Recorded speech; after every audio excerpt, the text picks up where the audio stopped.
Howdy chaps, and welcome back to another fantastic episode. Since the last one you've seen on this XW, I have gotten the torque box installed. There is actually a lot more welds attached to those particular sections than you'd actually think.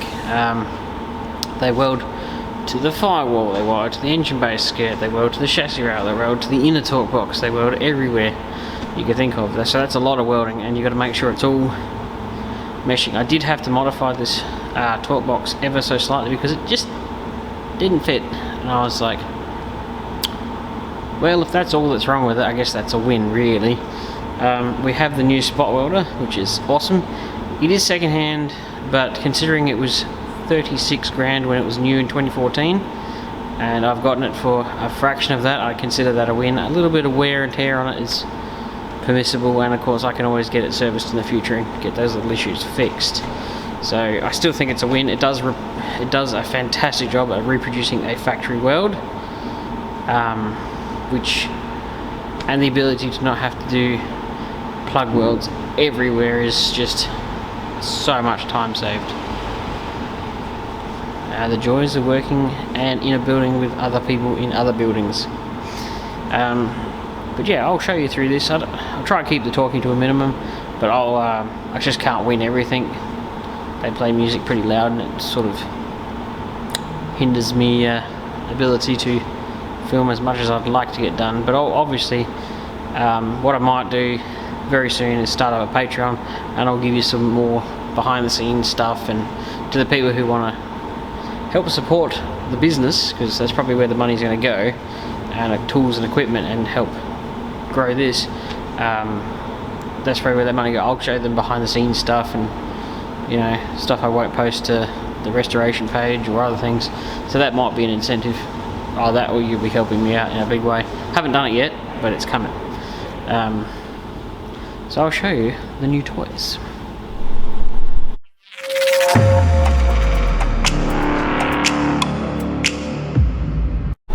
So, which one's the factory weld? This one. This is the one the spot welder did. It went a bit nukey there, and it put a little baby hole in it there, so I'll weld that up. But those 3 welds there are the spot welder, and they do a fantastic job. Right here is where I had to modify the torque box, because this bracket here didn't actually reach the engine bay.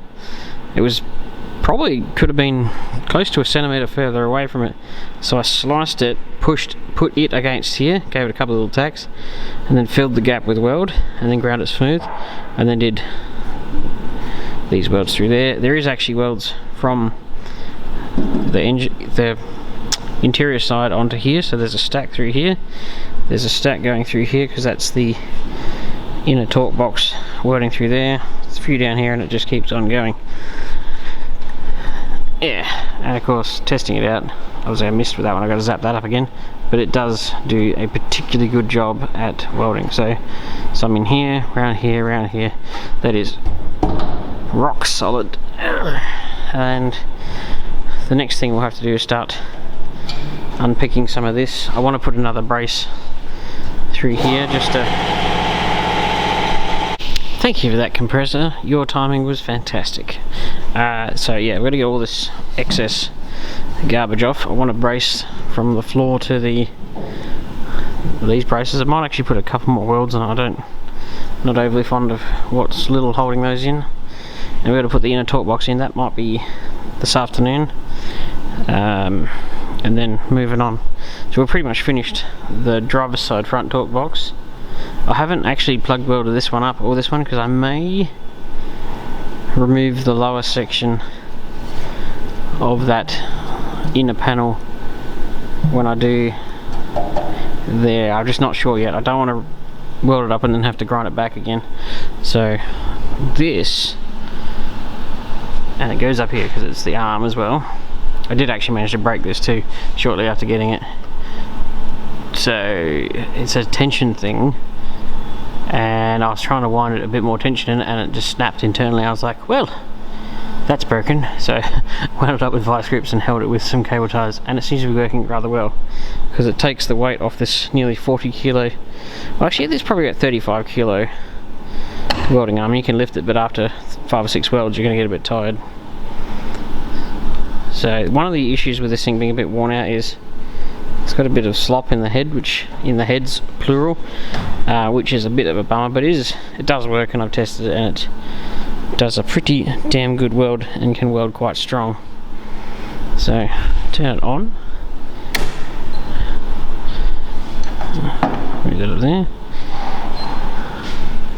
Always wear safety glasses because you do get occasional flashes of crap coming out of this thing.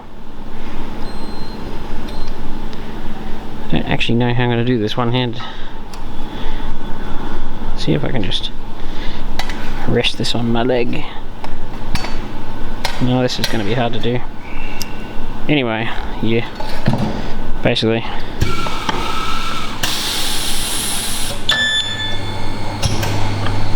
It tells you the force, the amperage that went through it, and the force. Somebody's car alarm's going off. And you can modify it by going mode, multi. It tells you, oops, go past it. Maintenance, so you can change the head because it tells you the styles of head. So it's currently on a that one. Get back, easy. You can do. Whoops, I've gone past it again. 3 layers of steel, so 3 different types. You can go a 1mm, a 2.5, and then another 1mm. So 3 layers with the middle being really thick. No program. Always have it set to easy, but I go like this and I can wind up the thickness of steel it's currently going to weld. So currently we're doing, I've got it set to 1mm, so it's a little bit, 1.5 is good. And then you can tell what material it is and all that good stuff, and there's functions, and on this side is a single-sided spot welder, and then there's another spot welder here. I haven't actually tried that one yet. This is the main guy, and you got different heads for doing things. So if we come over here, this is what I'll be using when I put the wheel arch back together, because that fits under there, and you can do spot welds through there, because actually these are my most hated plug welds to do. And I'm hoping that when it comes time to doing this, that's how I can put the inner and outer seal panels back together. And of course the main goal of getting the machine is so I can put the nearly 50 plug welds, replace the nearly 50 plug welds with spot welds, and you can do them in about half the time. Like, the amount of time this machine actually saves, because if you think about it, you've got to drill a hole, prep it up, MIG it, and then grind it, whereas in that time of doing one plug you could have probably done 20 or 30 spot welds, because it can just go, because it is water cooled. In this tip is water. These are water lines that come in and out. Oh, turn it off. So yes, into this machine is actually, I've got a bit of history with this particular machine. I worked at a crash shop in northeast Adelaide at one point, and this machine was bought brand new by that company for about 36 grand. And at the time it was the only one that I believe Suncorp would allow you to use to do insurance work to get their contracts. So they had to buy this machine. I kept in touch with that owner. Time has passed. He ended up with it. I mentioned the other day when I caught up with him again, I said, oh, I'm looking for a spot welder. He goes, I've got one. It's the old Highlander one. And of course, if everybody know, Highlander crash is where I used to work. So what I'm going to do in a minute, I'm going to weld up these drilled through spot weld holes, weld them up, grind that flat, try and pull this little drain hole out. I have to do my best at hammering and dollying that one, which is a bit annoying.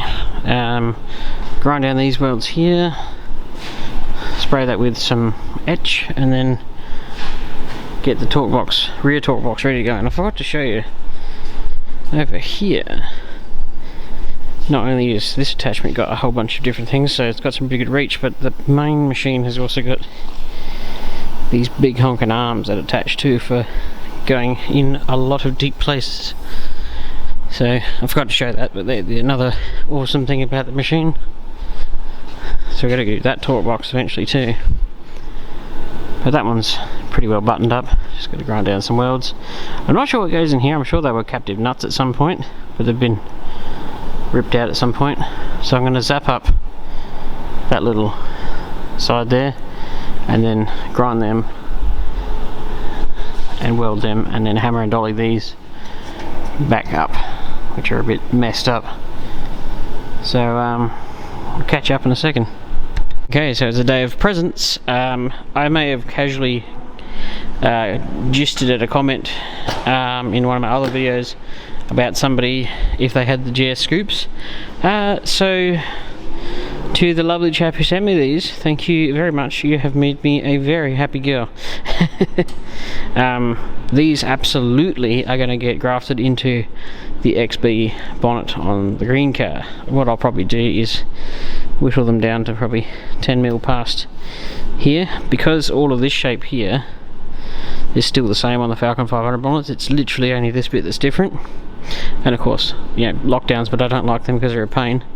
So what we're going to do, I'll probably trim this down a little bit and then trim it down probably thumb's width through there, and then luckily I'm very happy to see this, there's the outlines of the underskin, so I'll be able to actually pretty much lock it exactly where it should be. I don't think it's an exact science, just as long as both the scoops are in the same orientation.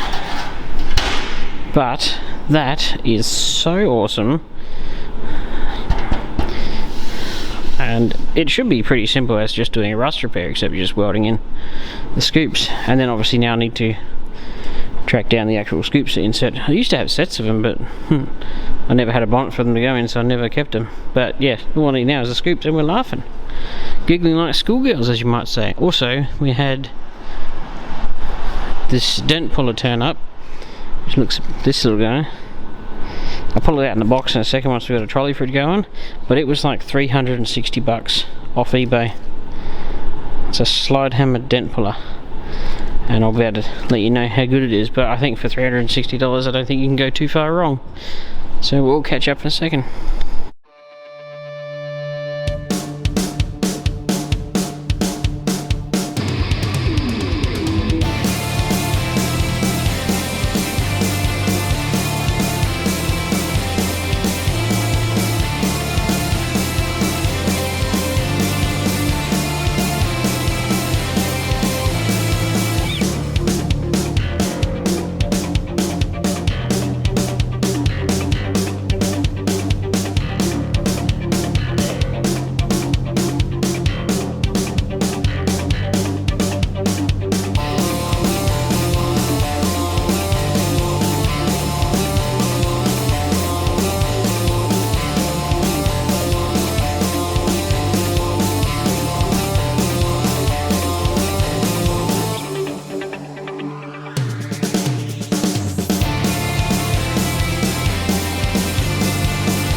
So it's been a bit of a hectic day, as you can well imagine. I'll show you what's happened since the last time lapse. Now, these have actually come out pretty good. I'm pretty happy with that.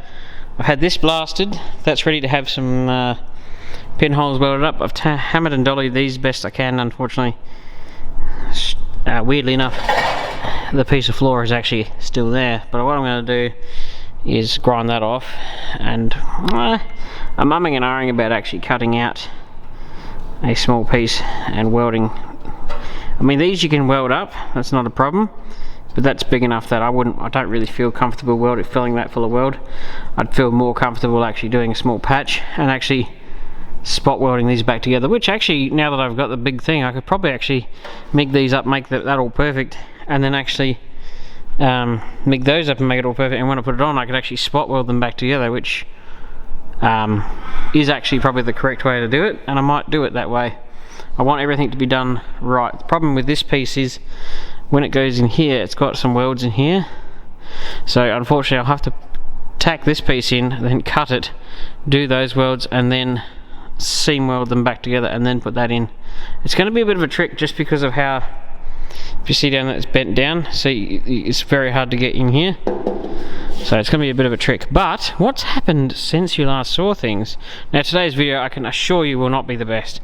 There's a new welding trolley, and I'll tell you why in a second, because the one that was sitting on was garbage, really cheap, and that welder's too heavy for the thing it was on. However, a toy has arrived, and we have the slide hammer dent puller. This little guy welds itself to the panel. You use a slide hammer, give it a twist, and it removes. I will run you guys through this first chance I get. I think it was about $360 odd from eBay, and of course it's cheap, but it's a direct copy of the really expensive one, so I'm hoping that it's going to be okay, because I've used cheap ones in the past and they're not offensive.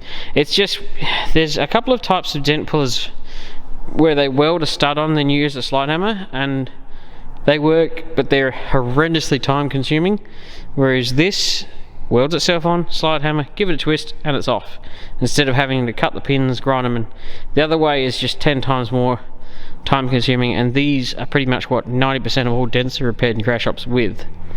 So this is going to be fantastic for, in particular, getting that dent out. So I'll clean the paint off there, and I can zap it on there, pull it up, and get that dent out without having to freak out over that. And over here, a couple of lovely chaps from Melbourne have dropped off another project, another restoration. So, coops, get your coops here. There is actually another XC coupe that you've seen in the past that's going to come back, and potentially another one from Melbourne, I think. I don't really know the full story on that, hasn't been confirmed yet, but this one has. I'm a bit nasally today, thank you weather. And this is good, I can finally show off the differences between the aftermarket panels and a genuine original. Look at these pressings in the factory one. Then you go look at these ones. Look at that, crisp, round, crisp, round. I am not a fan of those panels, and I would only ever put one on if the panel that it was replacing was really bad. This one was easier. I've got this one because this was cut off another car. It was easier just to put a new one on than this one, so I've kept this one, but I always wanted to keep it so that on the off chance I had a chance to put two of them side by side, you can actually finally understand what I was talking about, how these really, I think they're really old now. They've been making those for a very long time. I think they possibly could do with being redone and stamped a little bit firmer. But I mean, if you've got nothing, that's perfectly good. But this coupe is not bad. Usual stuff, wheel arches, sill panels, parcel shelf.